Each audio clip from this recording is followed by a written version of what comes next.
మనము పాడ్కాస్ట్ చేయబోయే పర్సన్ ఎవరంటే 1980స్‌లో చిరంజీవి గారి మీద ఉన్న వీరాభిమానంతో సినిమాల్లోకొచ్చి మెయిన్‌గా ఆయనతో పాటు కొన్ని సినిమాలు ఒక చిన్న జూనియర్ ఆర్టిస్ట్‌గా పక్కనుండే ఒక సైడ్ ఆర్టిస్ట్‌గా మరి కెరియర్ స్టార్ట్ చేసి ఆ తర్వాత బోలెడన్ని ప్రాబ్లమ్స్ రావడంతో మళ్ళీ రిటర్న్ బ్యాక్ వెళ్ళిపోయారు.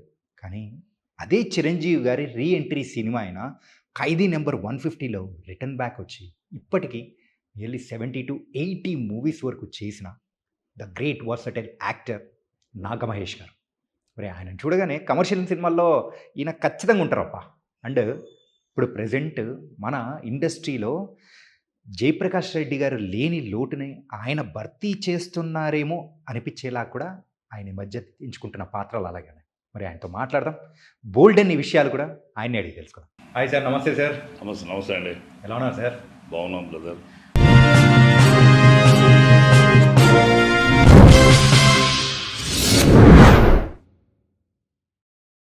కాదు సార్, ఎన్ని కమర్షియల్ మూవీస్‌లో ఉన్నారు మీరు. కాకపోతే ఇండస్ట్రీలో కమర్షియల్ మూవీ అనేటప్పటికి ఖచ్చితంగా మీకంటూ ఒక క్యారెక్టర్ ఉంటది. కానీ 'పుష్ప' ఎక్కడ మిస్ అయింది అసలు? పుష్ప గమ్మత్తు ఏమైందంటే పిలిచారు, ఫస్ట్ పార్ట్ 1కి పిలిచారు నన్ను. సుకుమార్ గారు అర్జెంట్ నాగమహేష్ని తీసుకురండి అని అన్నారు. ఇక్కడ మార్నింగ్ 6 బయలుదేరి సాయంత్రం 4 గంటలకి కారులో మేము కాకినాడ చేరాం. అప్పుడు రసూల్ కుమార్ గారు నెక్స్ట్ షూటింగ్ స్పాట్కి వెళ్ళాము. ఈవినింగ్ షిప్ ఎక్కమన్నాడు ఆయన. గెటప్ మేకప్ అంతా అయిపోయింది. షిప్ ఎక్కాను. ఎక్కిన 5 మినిట్స్లోనే మహేష్ గారిని కిందకు వచ్చాడు అన్నారు. కిందకు వచ్చేసా. కిందకు వచ్చిన తర్వాత ఆయన ఏమనుకోమాకంటే మీరు వెళ్ళిపోండి అన్నారు. తెల్లపోయా. ఇంత శ్రమపడి వచ్చి ఇంత ఆస్తి వచ్చాము, ఏది వెళ్ళిపోమంటారు సార్ అన్న. దుఃఖాన్ని దిగమింగి ఓకే. అనగానే వెళ్ళిపోండి, ఎందుకంటే ఏదో కక్కుర్తిగా ఇదే మాటలు ఒక అక్షరం నేను పెన్సలా కక్కుర్తిగా మేము వాడదాం ఉన్నా కానీ మీరు మంచి వేషం చేస్తారు కదా, ఇది ఎందుకు మీ హెల్ప్ అవుదాం, నేను వాడుద్దాం ఉన్నాను, వద్దు. నేను చేసి మ్యాజిక్ కూడా ఏం లేదండి. హీరో పాత ట్రేడ్ కొత్త ట్రేడ్కి కొత్త చోటుకు వస్తాడు, కొత్త కాంట్రాక్టర్ని పట్టుకుంటాడు, కొత్త బయర్ని ఎదుర్కొంటాడు, వచ్చిన డైలాగులు ఉంటాయి. నేను చేసి మ్యాజిక్ కూడా ఉండదు అక్కడ, క్యారెక్టర్ ఎక్స్టెన్షన్ కూడా ఉండదు. వదిలేండి మీరు వెళ్ళిపోండి, ఏమనుకుంటారు మీరు నెక్స్ట్ పార్ట్ 2లో మంచి ఫ్యాషన్ చూద్దు కావాలి. నవ్వితే ఆయనకి ఏదో కొంచెం హర్ట్ అయినట్టుగానే ఆయన మిమ్మల్ని పంపించేయటం కోసం నేను ఫాల్స్ ప్రామిస్ చేస్తాను అనుకోవద్దు అన్నాడు. ఆయనకు ఫీల్ అయ్యారని చెప్పి నేను సార్ నా మనసు మాట చెప్పాను మీకు అన్న, చెప్పండి అన్నారు. ఒకవేళ పార్ట్ 2లో కూడా నేను చేయలేకపోతే సార్ మీరు చేస్తారన్నారు. చెప్పను సార్, చెప్పండి అన్నారు. పార్ట్ 2లో కూడా నేను చేయలేకపోతే అరే మన మహేష్కి మనం ఏమి లేకపోయామే అని మీరు ఫీల్ అవుతారని నేను నమ్ముతాను అన్న. అలాగే చెప్పకూడదు, ఆ బిలీఫ్తో మీరు డెఫినెట్ చేస్తాను. బట్ పార్ట్ 2లో కూడా అవకాశం రాలా. అయితే నాకు ఫస్ట్ వెళ్ళిపోమని బాధ అనిపించింది, కానీ తర్వాత బ్యాక్ వస్తున్నప్పుడు అనిపించింది. నేను ఆయనకు కూడా చెప్పాను, అసలు నేను ఎవరో పరిచయం లేకుండానే పిలిచి మీరు రంగస్థలంలో అవకాశం సమంత పాదం చేశారు సార్. రంగస్థలం నుంచి ఏ ఒక్క ఆర్టిస్ట్ని రిపీట్ చేయకుండా ఉప్పెన్లో నన్ను మీరు రిపీట్ చేశారు. నేను అడగకుండానే మీకు అలాంటి గొప్ప అవకాశం ఇచ్చింది మీరు. నాకేం అన్యాయం చేస్తాను అనుకుంటాను, నన్ను దూరం పెడతాను అనుకుంటాను. కాబట్టి నాకు మీ మీద గౌరవం ఉంది, నేను వేరే ఉద్దేశంతో మాట్లాడలేదు. నేను 100% బిలీవ్ యూ సార్. నాకు వేషం అవ్వకపోతే మీరు ఫీల్ అవుతారు, నాకు నేను తినకపోతే మీరు ఆకలేస్తుందని నా భావం కదా అని చెప్పారు. మీరు ఆ కాన్ఫిడెన్స్ ఉండండి అన్నారు. బట్ రెండోసారి దానికి కూడా నాకు రాలా. చిన్న చిన్న పాత్రలు వచ్చింది. ఎన్ని పెద్ద పాత్రల్లో అంటే ఆయన మనసులో ఉన్నానా. అంతకుముందు ఉప్పిన వచ్చి వెళ్ళిపోయింది కదా, ఉప్పిన వచ్చింది, బ్రహ్మాండంగా పేరు వచ్చింది నాకు కూడా. అలాంటి మంచి పాత్ర చేసిన ఆర్టిస్ట్ని ఒక చిన్న పాత్ర ఇరికించేసి ఏదో షార్ట్ అంటే చూపించేసి పంపించేయటం అనేది నచ్చలు ఆయనకి. సో ఆయన మనసులో నాకు సుస్థిరమైన స్థానం ఉందనేది నాకు తెలిసింది. For that I'm very very happy. మామూలుగా ఇన్ని సినిమాలు చేస్తున్న టైంలో కానీ ఎప్పుడైనా మీకు ఎక్కడైనా కానీ కొంచెం అవమానం జరగడాలు కానీ లేకపోతే అర్రే అని అనిపించిన సందర్భం కానీ? ఏం లేదు సార్, నువ్వు చెప్తున్నా, ఏమన్నా మొహమాటమే లేదు, చెప్పగలుగుతా కూడా ధైర్యంగా. ఏ హీరో కానీ ఏ యాక్టర్ కానీ ఎవరైనా అవమానపరిస్తే జరిగిందని చెప్పడానికి సిగ్గే లేదు, నాకు ధైర్యం ఉంది. కానీ ఎక్కడ జరగల. ఎందుకంటే నేను ఫస్ట్ మంచి సినిమాతో వచ్చే బయటికి ఫస్ట్ గుర్తించబడిన పాత్రలో రావటం వల్ల ఈ జూనియర్ అనేది కానీ లేకుండా అసలు ఎవడీడని నన్ను చూసే పరిస్థితిలో వచ్చాను నేను. ఖైదీ నంబర్ 150తోనే వికీపీడియా కోసం పరిస్థితి వచ్చింది, గూగుల్ సెర్చ్లోకి వెళ్ళాల్సి వచ్చింది ఎవడీడని, ఎవడీడు. సో దట్ ఏమైందంటే ఆ నమ్మకం ఉంది. హ్మ్. ఆ ఫెయిత్ ఉంది, ఏదో మంచి బ్యాక్‌గ్రౌండ్ వచ్చిన వాడని. ఎక్కడ నాకు ఇల్ ట్రీట్‌మెంట్ జరగల. గౌరవమే దక్కింది. ఇండస్ట్రీ పరంగా ఇప్పుడు ప్రెజెంట్ అన్నీ కూడా పాన్ ఇండియా మూవీస్ అవును. అండ్ ఈ క్యారెక్టర్‌కి వద్దులే సో వేరే రాష్ట్రాల నుంచి మనం తీసుకొనొద్దాం అని చెప్పేసి ఇట్లా ఫిట్ చేసుకుంటూ వెళ్ళిపోతుంటారు కదా! అలా ఏమన్నా గాని మిస్ అవుతున్న క్యారెక్టర్స్ ఏమన్నా ఉన్నాయనుకోవచ్చా? పెద్ద పెద్ద సినిమాల్లో? పెద్ద సినిమా కొన్ని సినిమాలు రావట్లేదు అసల. హ్మ్. అదే కొంచెం ఒకసారి బాధ అనిపిస్తది. హ్మ్. పాన్ ఇండియా సినిమాలు అని చెప్పి ఎక్కడెక్కడ పట్టుకొస్తారో వాళ్ళ భాష తెలీదు. వాళ్ళ భాష తెలుసుకునే ప్రయత్నం చేయట్లేదు. హ్మ్. అదే కొంచెం బాధ అనిపిస్తుంది ఒకసారి. ఇప్పుడు 'కోట శ్రీనివాసరావు' అప్పుడు మొత్తుకున్నాడు. ఇప్పుడు చాలామంది నా ముందు మొత్తుకున్నారు. పెద్ద యాక్టర్స్ కూడా బాధపడుతున్నారు. హ్మ్. ఇక వాళ్ళు చేయాల్సిన పాత్ర పక్కన పెట్టేసి పాన్ ఇండియా సినిమాలే. ఇప్పుడు ఆళ్ళ వల్ల సరే 'ఫహద్ ఫాజిల్', 'విజయ్ సేతుపతి' లాంటి వెస్టైల్ ఆర్టిస్టులు ప్రపంచ ప్రఖ్యాతి చెందిన వాళ్ళు పెట్టారంటే సంతోషమే. యాహ్! అక్కడ అసలెవరో మాకంటే తక్కువ పోస్టులు ఉంటారు హ్మ్. ఆ ఇండస్ట్రీలో. వాళ్ళని పట్టుకొచ్చి మా ముందు నిలబెట్టో, మా పైన నిలబెట్టో, వాళ్ళని బాస్ అనే పరిస్థితులు మాకొస్తే హ్మ్. డైలాగ్ అతను నేర్చుకోడు. ప్రాంప్టింగ్ చెప్పినోడిని తిడతాడు. హ్మ్. మా కళ్ళ ముందు మన అసిస్టెంట్‌ని తిడతాడు. అంటే ఒక చిన్న సినిమాలు కూడా జరుగుతున్నట్టగా. ఓకే. పేర్లు చెప్పడం బాగోదు గానీ, వాళ్ళకి నాకు అనిపిస్తది ఇంత డబ్బిచ్చి, పార్క్ హయాత్‌లో హోటల్ ఇచ్చి, మా రేంజ్ ఆర్టిస్ట్‌కి అక్కడ. ఆహా! ఓకే. ఓకే. నేను చేసినంత వెరైటీ వేషాలు కూడా చేసున్నాడాయన. హ్మ్. ఆళ్ళకింత ట్రీట్‌మెంట్ ఇచ్చి, ఇంత మర్యాద ఇచ్చి, ఇంత డబ్బులిస్తే, కారవాన కూర్చొని డైలాగ్ నేర్చుకుంటే ప్రాబ్లమ్ ఏంది? హ్మ్. ఇక్కడికొచ్చి సెట్‌లో నువ్వు ఆహ్, అసిస్టెంట్‌ని తిడతా, ప్రాంప్టింగ్ చెప్పకుండా తిడతా, హ్మ్. నువ్వు క్యాచ్ చేయకుండా, నీకు డైలాగ్ తెలిస్తేనే కదా నువ్వు క్యాచ్ చేయగలిగేది ముందు. రీసెంట్‌గా ఏమన్నా జరిగిందా సార్ ఇది? అది రీసెంట్‌గా జరిగినయే. ఓకే. ఓకే. ఆ శ్రద్ధ లేని నటులు తెచ్చినప్పుడే మనకి బాధ అనిపిస్తుంది. ఇప్పుడు 'ఫహద్ ఫాజిల్' ఉన్నాడు. ఆ హ్మ్. డైలాగ్ చెప్తాడు. 'ప్రకాష్ రాజ్' గారు ఉన్నారు. ఆయన డైలాగ్ ఆయన చెప్తాడు. హ్మ్. అన్ని భాషలో ఆయన చెప్తారు. 'అమరీష్ పురి' ఉన్నాడు. హిందీ వాళ్ళు చెప్పి సరిగ్గా తీసుకోవాలి కదా! ఆయన భాషలో ఆయన చెప్తాడు. హ్మ్. 'మమ్ముట్టి' గారు ఉన్నారు. ఆయన వాయిస్ ఆయన ఇస్తాడు. ఇది డెడికేషన్. హ్మ్. ఇది డెడికేషన్ అంటాను నేను. తమిళ్‌లో రాసుకున్నాం, హిందీలో రాసుకున్నాం, మలయాళం రాసుకున్నాం. షియా షిండే ఆ! వీళ్ళందరూ వాళ్ళు చెప్పడం తప్ప ఊళ్ళు లిప్పు మిట్టవరుగా, చిలకలా పలకలుగా. హ్మ్. సో, ఆ శ్రద్ధ ఉన్నప్పుడు వాళ్ళు గొప్ప ఆర్టిస్ట్‌ని మేము గుర్తిస్తాం, గౌరవిస్తాం. ఆ శ్రద్ధ లేని నటుల పక్కన చేస్తున్నప్పుడు, కింద పాత్రలు చేస్తున్నప్పుడు కొంచెం బాధేస్తుంది కొంచెం మనసు. అదే. ఎందుకు తెస్తున్నారు ఈళ్ళు? మనం ఇంకో ఆర్టిస్ట్‌ని తెచ్చిపెట్టుంటే ఆడు బతుకుతాడు ఇక్కడ. హ్మ్. మన మన ఆర్టిస్ట్‌ని తీసుకెళ్ళలేదు అక్కడికి బయటికి. రీసెంట్‌గా జరిగిన ఆస్కార్ అవార్డ్స్ దాంట్లో మన హ్మ్. 'కోటా శ్రీనివాసరావు' గారి గురించి హ్మ్. సో, ఆయన గురించి ఫోటో వేసి ఆయన గురించి చెప్పడం గాని హ్మ్. చూస్తే ఎలా అనిపించింది సార్? చాలా గర్వకారణం సార్. హ్మ్. కోట గారు వెస్టర్న్ ఆర్టిస్ట్ అండి. ఇది చేయని ఆస్కార్ పాత్రలు లాంటి పెద్ద వేదిక. వేదిక మీద. ఆ! అంత అర్హుడాయన. అన్ని ఆయన చేసిన పాత్రలు మళ్ళీ రావు. ఆయన చేసిన దాంట్లో మనం చూపించలేరు. No doubt great. నేను 'మెకానిక్ అల్లుడు' చూసినప్పుడు అనిపించింది నాకు. హ్మ్. 'మెకానిక్ అల్లుడులో'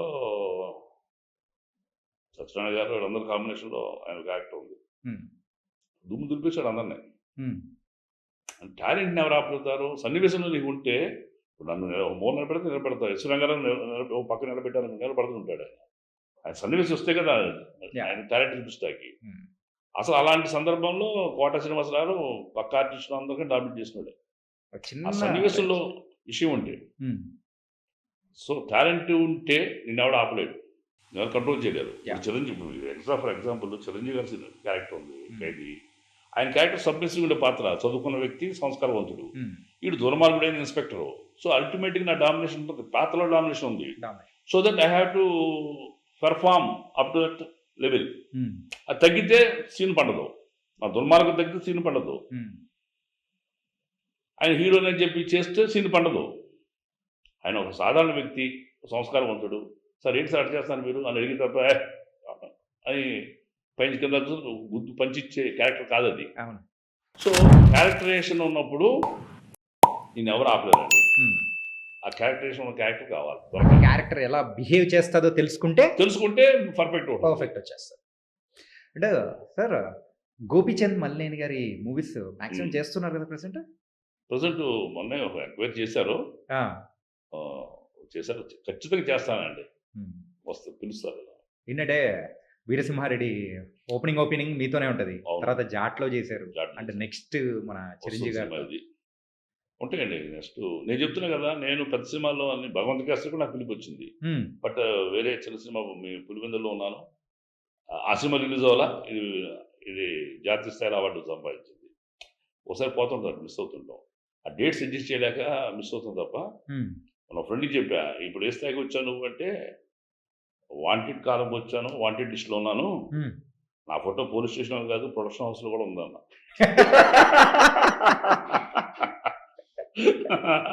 ముందు ముందు జోకులు మారలేదు అంటున్నావు. ఆ! అట్లాగూ అంటే ప్రతి సినిమాకి ఒక ఆప్షన్‌లో ఉన్నా. హ్మ్. మా మిత్రుడు సీనియర్ డైరెక్టర్ అయిన దేవిప్రసాద్ గారు ఇప్పుడు యాక్ట్ చేస్తున్నారు కదా! అవునవును. మేము ఉండే ఏరియాలో ఉంటాం. రెగ్యులర్ కలుస్తుంటాం. ఆ! ఆయన ఒక రోజు చెప్తున్నాడు ఆయన, "ఇవాళ ప్రతి ఆర్టిస్ట్‌కి మీరు ఆల్టర్‌నేటివ్. హ్మ్. మీకు ఆల్టర్‌నేటివ్ లేదన్నాడు." అది నిజమే. ఎలా ఎలా అంటారు? మీరు ఏ కోణం చెప్పారన్నా? ఇప్పుడు ఒక రావు రమేష్ గారు చేసే పాత్రకి మీరు చేయొచ్చు. ప్రకాష్ రాజ్ చేసే తండ్రి పాత్ర మీరు చేయొచ్చు. ఇయన్నీ మీరు ఓకే. కానీ మీరు చేసే జాంబిరెడ్డి లాంటి పాత్ర మీరు చెప్పే యాక్టర్ సరిపోరు. హ్మ్. జాంబిరెడ్డి మీరు చేసిన క్యారెక్టర్ లాంటిది నాకెవరు సూటబుల్ కాదు. ఇప్పుడు నేను చేసే పాత్ర కూడా మీరు చేయొచ్చు. కానీ మీరు చేసే పాత్ర నేను చేయలేను. నాకెవరు. హ్మ్. చాలా ఆఫీస్‌లో మీ పేరు డాష్‌లో కనిపిస్తా ఉంది. రావు రమేష్ గారు డాషు, ఇంకోటి డాషు, అది అజయ్ ఘోష్ డాషు, మహేష్ ఉంటది. ఆహ్, ఆ ఆల్టర్‌నేటివ్ చాయిస్‌లో మీరుంటారు. హ్మ్. బట్ మీకు చాయిస్ లేదు. మీ వేషాలకు చాయిస్ లేదు. మీరే చేయాలి పోనీ హ్మ్. అని పెద్ద కాంప్లిమెంట్ అది. 'జాట్' సినిమాలో 'రణదీప్ హుడా' గారు, హ్మ్. హ్మ్. ఆయన మన తమిళ్ నుంచేమో మన 'విజయ్ సేతుపతి' గారు. హ్మ్. సో, వీళ్ళందరితో చేస్తున్నారు కదా సార్. ఎట్లా అనిపించింది సార్? ఏందంటే డిఫరెంట్ లాంగ్వేజ్ నుంచి లాంగ్వేజ్ వచ్చిన ఇచ్చిన పెద్ద పెద్ద యాక్టర్స్. యాక్టర్స్. రైట్. పెద్ద యాక్టర్స్. హ్మ్. మనది కూడా నేను 'హైవే' చూసాను. ఇంకా 'సర్కారా', 'సుల్తాన్' ఆయన చేశాము. 'దిలీప్' 'దునియా విజయ్' తోటి ఆయన హీరో, డైరెక్టరు, రైటరు ఎవ్రీథింగ్. ఆయన తోటి 'వీరసంహారెడ్డి' చేశా. 'ఉప్పెన'లో 'విజయ్ సేతుపతి' గారితో చేశాం. చాలా గర్వకారణం అనిపిస్తది. ఆ భాషలో ప్రఖ్యాతి చెందిన వాళ్ళతోటి మనం ఇక్కడ చేయటం, సపోర్టింగ్‌గా ఉండటం వాళ్ళకి చాలా వెరీ హ్యాపీ అండి. అంటే వాళ్ళతో చెప్పుకోవడం కూడా పక్కనుండే గర్వకారణం. కొంచెం చిన్న ట్రావెల్ అనేది వాళ్ళతో పాటు ఉంది కదా సార్. ఉంది. ఏం కామన్‌గా అనిపించింది సార్ అలాంటి వ్యక్తులలో? డెడికేషన్ అండి. హ్మ్. మీ మీరు చెప్పిన ముగ్గురు కూడా చాలా డెడికేటెడ్ ఆర్టిస్టులు. హ్మ్. 'విజయ్ సేతుపతి' గారు కానివ్వండి, 'దునియా విజయ్' గాని, 'రణదీప్ హుడా' గాని. 'రణదీప్ హుడా' కొంచెం తక్కువ సీన్ ఉంది నాకు. నేను చచ్చిన తర్వాత కలుస్తాడు ఆయన. నా శవం దగ్గర కూర్చొని మాట్లాడతాడు. Yeah! Face to face dialogues ఏమి లేవు. బట్ 'దునియా విజయ్' నన్ను డైరెక్ట్ చంపటం.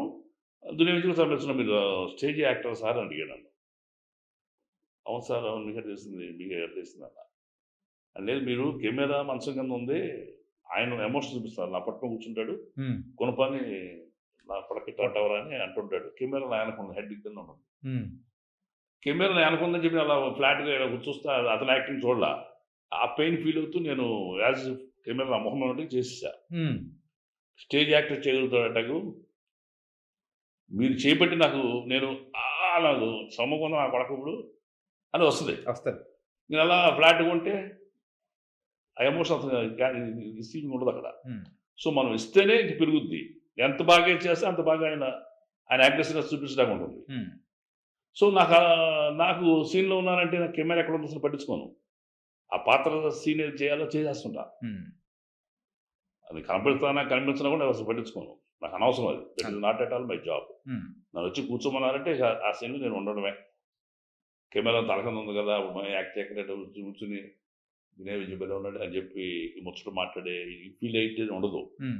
ఆ క్యారెక్టరు అది దింపుతున్న కొద్దీ, ఆ గుణపం దింపుతున్నప్పుడు నాలో మూవ్‌మెంటు అవతల యాక్టర్ కూడా అదే ఫీల్ అవుతారు. ఫీల్ మనం అవుతాడుగా. చెప్పినట్టు. హ్మ్. మనం ఇస్తేనే అతను ఫీల్ అవుతాడండి. అట్లా నాకు ఇద్దరు వ్యక్తులు, రామరాజు గారు సీనియర్ యాక్టరు. హ్మ్. అతను కూడా అన్నాడు. నా బ్యాక్ కెమెరా ఉంది. అతను ఇప్పుడు కెమెరా ఇటుంది. మీరు తీసుకుంటున్నారు. హ్మ్. నేను ఇటు కూర్చొని ఇట్లా చిరునవ్వు నవ్వుతాను. మామూలుగా మహేష్‌లా కూర్చోను. ఆ పాత్రలో చెప్పండి సార్ ప్లీజ్ అని మీరు చెప్తారు. నీకు ప్రమోషన్ ఇద్దాం అనుకుంటున్నాను డైలాగ్ మీరు ఉందనుకోండి. హ్మ్. అని చెప్పి నేను కెమెరా కొంచెం హెడ్ నోడింగ్‌గా కనిపిస్తుంది. యాహ్!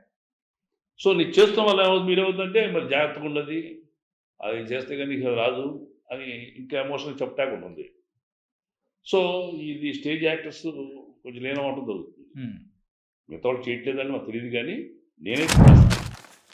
అంటే మీ రచనలలో ఆర్ఎస్ఎస్ మీద ఎందుకు మీరు అలా ఫస్ట్ రాసారు? మొన్న ఆహా!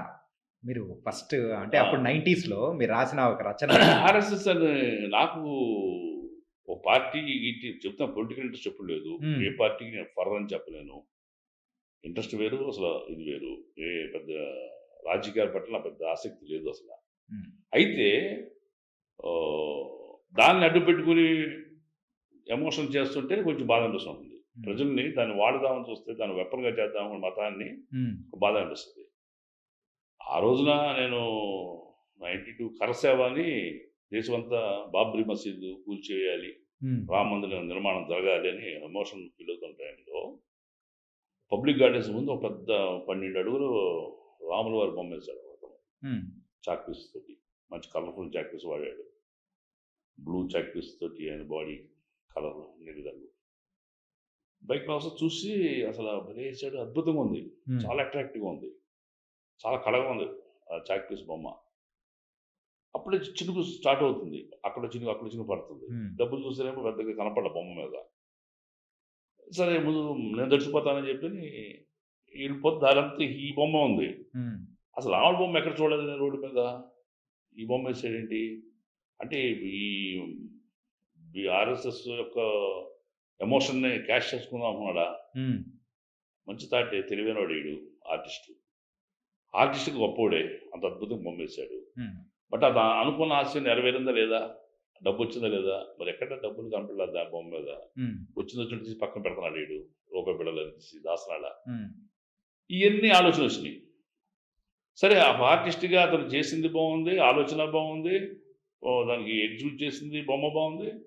డబ్బులు కూడా వచ్చుంటే సంతోషం. ఆడి గురించి నేను ఆలోచించాల్సిన అవసరం లేదు. ఒకవేళ రాకపోయి ఉంటే? హ్మ్. రాకపోగా అది కష్టపడేసిన బొమ్మని దేవుడు చుక్కలు పడేసి హ్మ్. వర్షం వచ్చే ప్రయత్నం చేయించడం ఏంటి? వాడొచ్చి రాకపోయి ఉంటే ఆడి పెయిన్ ఎంతుంటుంది?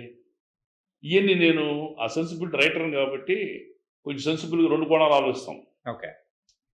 రాకపోయి ఉంటే అనే ఫీలింగ్ వచ్చినప్పుడు నాకు ఎమోషన్ వచ్చింది. హ్మ్. ఎమోషన్ వచ్చి దొరికిన పేపర్ తీసుకొని నేను రోడ్డున వేసిన రాముని బొమ్మకు 10 పైసలివ్వని దాతలు హ్మ్.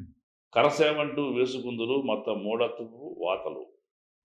సర్వాంతర్యామి అయిన దేవుడు అయోధ్యలోనైనా ఉంది. ఎలా అయినావయ్యా దేవుడా వీళ్ళ చేతుల్లో బందీ అని రాసేసా.